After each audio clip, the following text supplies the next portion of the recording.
Hey everyone, welcome back to the Claims Theory podcast. I'm your host, Lindsay Gross, founder and CEO of Claims Theory. For those of you who have followed my career, you know I spent more than 20 years in the ASC market. That's why today's guest and topic is most relevant and hopefully packed with insight into the ASC landscape. Today we are diving into one of my favorite topics, money, multiples, and margins. Specifically, what is really happening in ASC M&A in 2026? Joining me today is Chad Zoretic with BMG Health. Chad works closely with ambulatory surgery centers, management companies, private equity groups across the country, and he lives in the numbers. He sees the deals, he understands the trends. So Chad, welcome to the show. So excited to have you on. Hey, thanks, Lindsay. Thanks for having me. Yeah, no, so if you don't mind, Chad, just give a little bit about your background and what you do. Sure. I'm a managing director at BMG Health, a healthcare business consulting firm that we've got about 350 people, largely working somewhere in the M&A life cycle, whether it's on the valuation side, financial diligence, coding and compliance due diligence, as well as operational optimization, primarily in the RCM space, strategically speaking, as well as strategy consulting for many hospital systems. So pretty broad gamut within healthcare, but it's a pleasure to be here. And I'm also based in Nashville. Got it. Excellent. Well, thank you so much for joining us. And let's start at a high level, Chad. What is really happening in the ASC deal flow right now? Has 2026 picked up compared to the last few years? I would say that, going into the last half of 25, middle 25 into 26, it's been pretty steady actually. And I would say that like ASCs tended to be a little bit more active than other aspects of healthcare, but not a huge uptick all of a sudden in 26 or anything like that, but pretty steady. And it's also pretty steady whether it's multi-specialty, single specialty. There is, maybe some more specialties like cardio that are getting a little bit more active due to added procedures, et cetera. But for the most part, I'll say more of the same. Yeah, no, and that makes sense. It's a lot of what I'm hearing. Are you seeing more disciplined underwriting from buyers? I think as time passes, there's just more thorough diligence done. It's taking longer to get through a transaction, and there's a lot more homework. And I think everybody is sharpening their pencils too. So buyers themselves, also any of the underwriting that is going on, lenders or RWI, everyone's sharpening their pencils, and a lot more attention is being paid to the underlying fundamentals, but also from an RCM perspective, which we'll get into later. Yes, absolutely. And so would you say this is a buyer's market or a seller's market? I would say both, and that's not to pass the buck. Yeah. The fact of the matter is, if you're running a quality asset, you're going to find interested parties, and I think that's somewhat economic proof to a degree. But there are very active buyers out there looking to make acquisitions, but they want it to be the right one in a lot of cases. There's also still a fair amount of de novo going on as well. So, yes. Yeah. And so I guess to that point with, looking for what buyers are looking for, if I brought you a pristine ASC today, what makes you excited and what makes you nervous? So the excitement is everyone likes a shiny new toy, right? I mean, just have it fitted the right way, set up structurally the perfect way for the specialty or multi-specialty. So that is very exciting in the best location, etc. What scares me is if it's empty. So where are the patients? That's what scares me. Like, you spend all this money, right, to outfit something, but are you going to have the patient flow? did you overextend, set up too many ORs, and one's just going to be vacant and it just doesn't have the support, and you don't, or you're looking for more physician partners to come in, to fill it, and it takes longer. So I think utilization is just what scares me. Yeah, no, that makes a lot of sense. How much are interest rates still impacting valuations? Not so much from an M&A perspective. I think, it can really kind of impact more the real estate side of the equation, obviously, in terms of like the real estate value. I think it has maybe more of an impact on how the deal is structured than the multiple itself per se, because we're seeing multiples, stay relatively steady, even though there's been some downtick in interest rates lately. But so not a tremendous impact that we're seeing. Okay. Thanks for sharing that insight. So let's talk numbers. Everyone wants to know about multiples. What are you seeing right now in terms of average EBITDA multiples for single-site ASCs versus scaled multi-site platforms, or just in general? What are you seeing? Yeah, so like in general, I think the general barometer was always around 7 to 8 times, not 78. Seven, Okay, nice. 7 to 8 times, and definitely there are some for ASC operations that have 3 or more locations, those tend to go maybe for a little bit higher multiples. Certainly, better quality assets with cleaner RCM, et cetera, higher utilization, all of that. Those can trade above that bellwether mark. Yeah. And for the stuff that is having issues, keeping the rooms full, and have issues with the RCM function, those will go lower. But again, we've seen relatively steady state on the multiples. There have been some big deals, obviously, last year, and we've seen multiples go into double digits, on occasion, and then we've seen plenty that have gone below the 7 to 8 times as well. Yeah. So to your point, what are they bringing to the table? Are they bringing a solid machine that has clean AR and RCM operations, great utilization, physician alignment? All of those things make a difference. So that makes perfect sense. So what tends to kill a deal during diligence? Well, this is not ASC specific. This is just deals. So time, Time kills time kills deals. all Yes, it deals, does. right? Um, Lack of trust, right? Lack of trust is a deal killer, and that can come in a variety of ways. But you'll often hear advisors tell a company that's going to market, hey, you want to go to market when you have enough wind in your sails, right?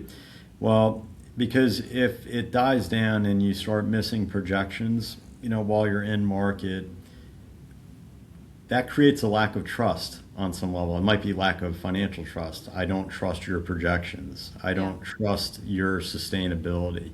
So when I say lack of trust, it doesn't necessarily mean like I don't trust you, you're lying to me. It's just I don't trust the numbers, right? So an uneasiness. So, and I think why time kills all deals, quite frankly, is the longer it takes, the more of a chance you have at missing your numbers at some point, and that's why I think it's really important you're never going to time the market when to go to market at the precise right time, but I think it's the most important thing is to just start really soon. Start optimizing your operations right out of the gate. Maybe go through the diagnostics of going to market to understand how investors would look at you, but use that to make a better business for you and, quite frankly, your patients. Yeah, no, that makes perfect sense. And numbers don't lie. Do your own diligence before you get there. so there aren't any surprises along the way. So one area that I am deeply focused on is revenue cycle performance. That is my background. From your perspective, how much does clean revenue cycle performance actually influence valuation?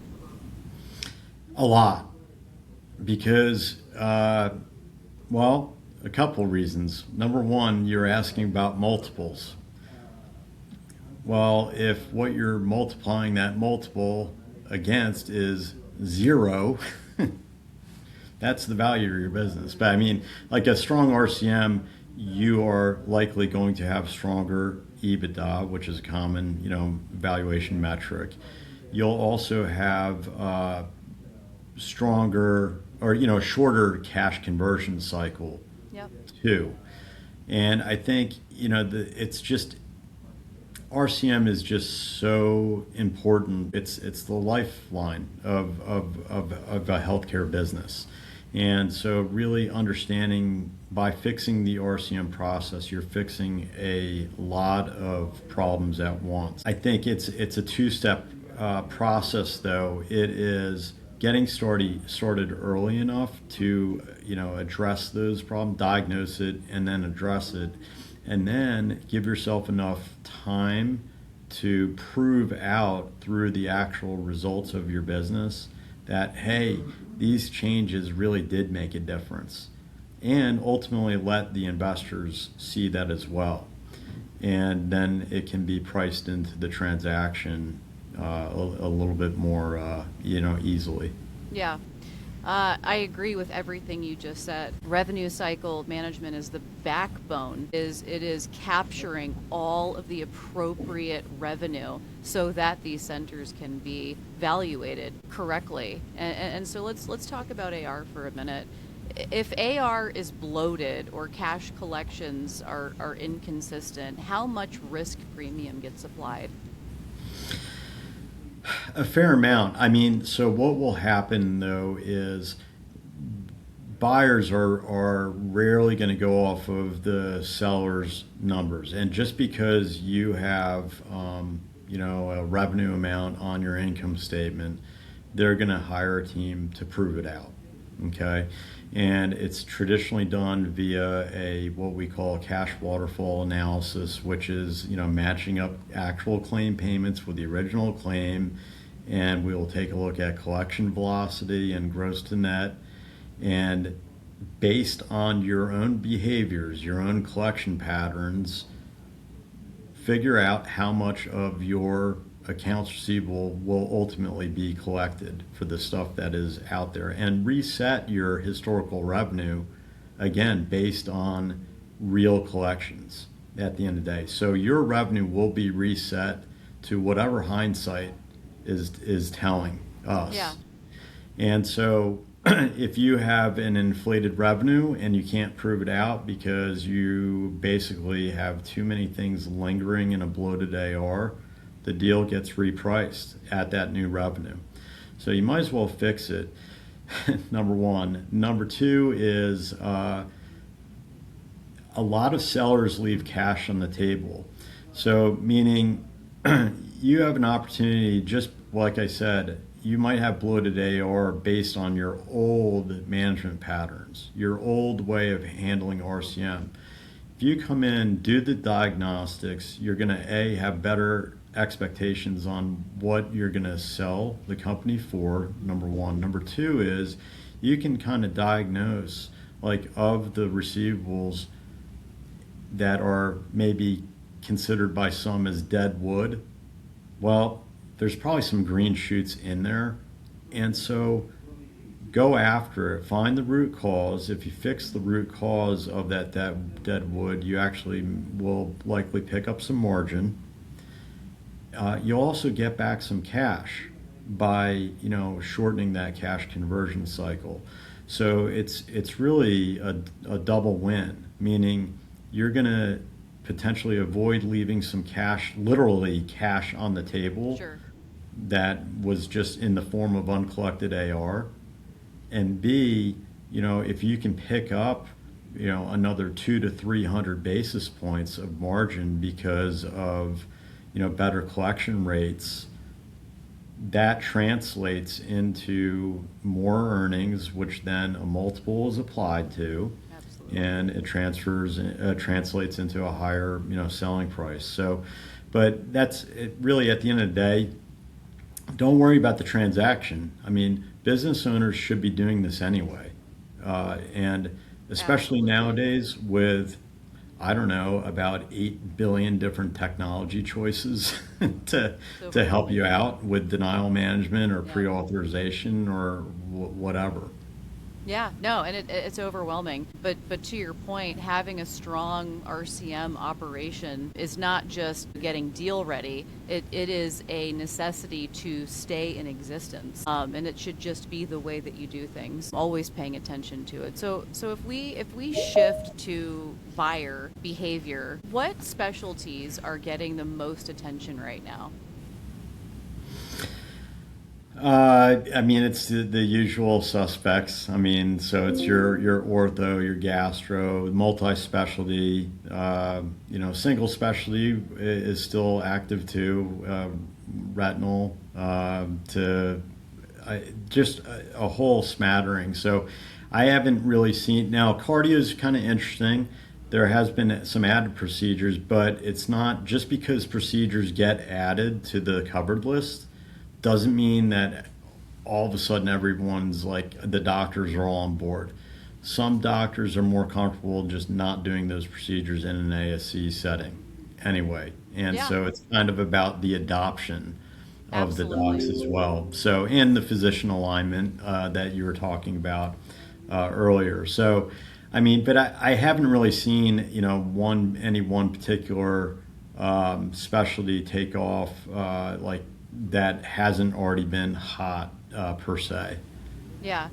Yeah, and I think, that the higher acuity specialties, the cardiology, cardiovascular, it's also interesting on the revenue cycle management perspective because it's highly nuanced and different skill set. So to have a team of RCM professionals that really understands the nuance in each one of these specialties, I think is also very important operationally to get the most out of your surgery center revenue and valuations. Yeah, I completely agree with that. The interesting thing that we're also seeing too is um, on the RCM side, as folks are trying to adopt new technology that's out there, um, you can find really good technology that will absolutely help out, but you also have to figure out the impact on the organization that's adopting the technology. So job roles need to be redefined too. Like Absolutely. like that's the whole point. You're eliminating some mundane tasks, with technology.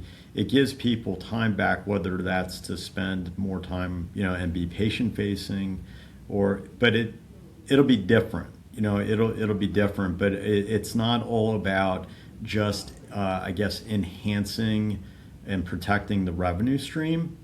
It's also what is it doing to your clinicians, your staff, and from an RCM perspective, and alleviating some of that burden that they've been carrying on their shoulders for so long.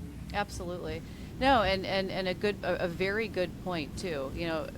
New technology that comes in, if implemented correctly and by the right team of professionals, it can have a significant impact and lift.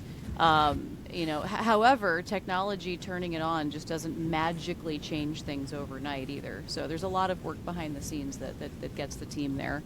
Um, in terms of the buyers prioritizing growth or stability or margin protection, and you kind of touched on it, it's all of the above. But what have you seen as kind of the biggest driver that buyers are really looking for? Is it the prioritizing growth, a stable center, or is it protecting the margin? Well, I think number one, it kind of depends on whether they're viewing your company as kind of a platform acquisition or a tuck-in. So if it's a tuck-in, they may be less concerned. Actually, quite frankly, they may be less concerned with the state of RCM that type of thing. They've been there, done that. They're willing to, tuck you in. That being said, you're going to get a lower multiple on it. Right. If you're a platform acquisition, I think you really have to pay attention to all the above. I mean, all the above. I mean, they want you to be, lights out at RCM because you are going to be a vehicle, a platform to bolt on. And it's also the team that you have. Is it scalable?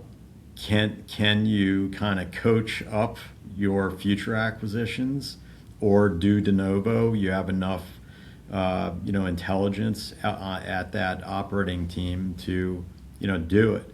So I think it really depends on how you view yourself. If you're viewing yourself as a platform, there's a lot of belts and suspenders that are put on that go with it, because there's going to be even more scrutiny, I would say, than just at a tuck-in level. Yeah, no, it sounds like discipline has replaced exuberance, and the bar is higher. And so something that you just said, I think, is an interesting point to touch on. How important is leadership infrastructure? Really important. I work with founders all the time, and I also work with startups too. I mean, there's a one of the pitfalls is doing everything yourself, right?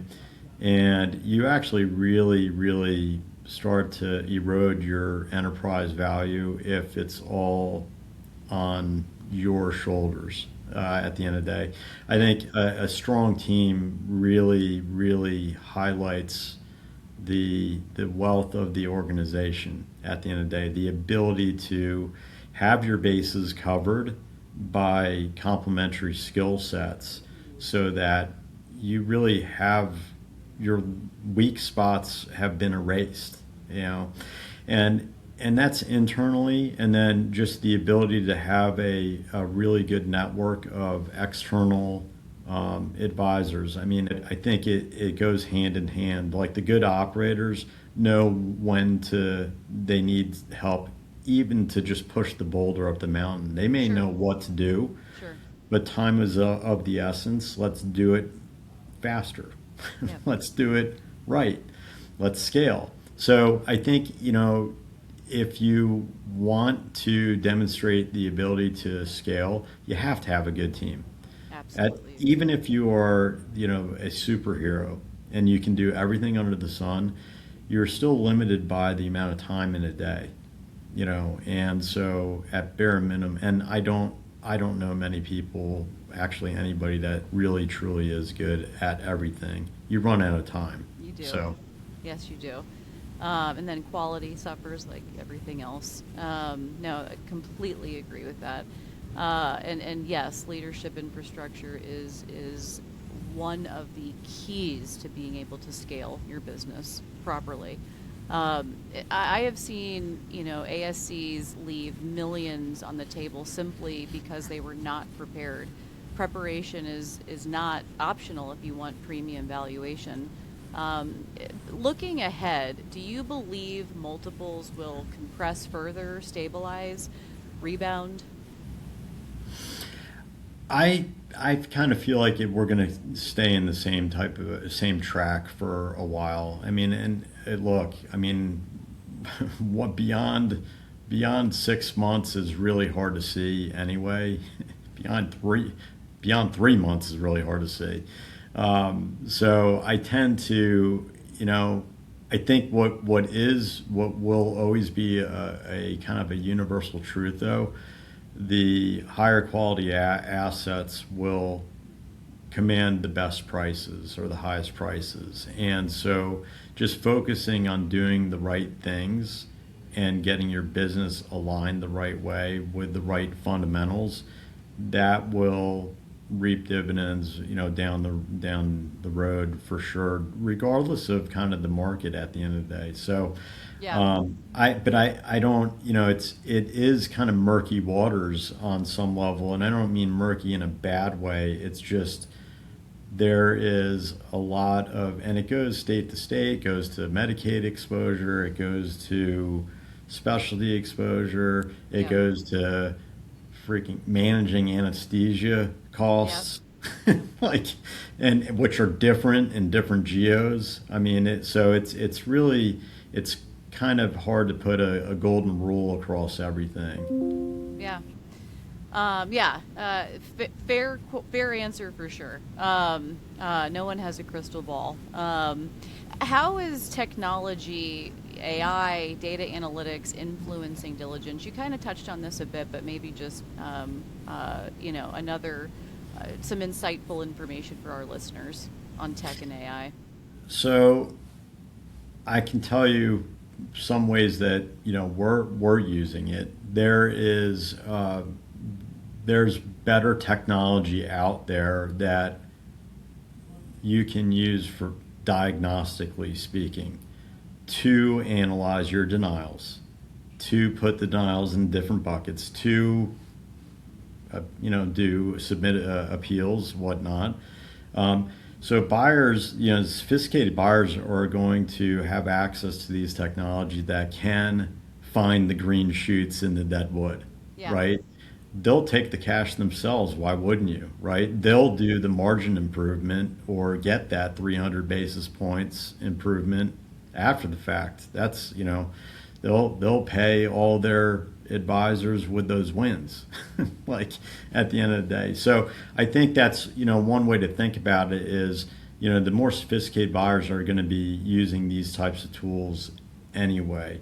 But these same exact tools, you can be using to help you run your business and run a better business. And also, there's also the provider versus payer, right? So the payers are also using these tools, right? Absolutely. Yeah, right. And so you are going to really need to familiarize yourself with and probably use some of these tools as on the provider, kind of the proverbial fighting fire with fire type thing. But it's pretty interesting. I mean, downcoding has been a big issue in a lot of healthcare areas, and so the ability to respond fast to downcoding, to catch it quickly and to say, hey, no, like stop, Right. like you shouldn't be doing this, or just from overall response to just audits in general. So because there are more audits definitely on the way, for sure, and everyone's going to be impacted. Absolutely, yeah. And you want to be ready for those. You don't want it to hit you by surprise and just be inundated with so much administrative burden to the organization. You want to be ready for it. So one closing question, Chad. If you owned your own ASC today, would you sell, recapitalize, or double down and grow?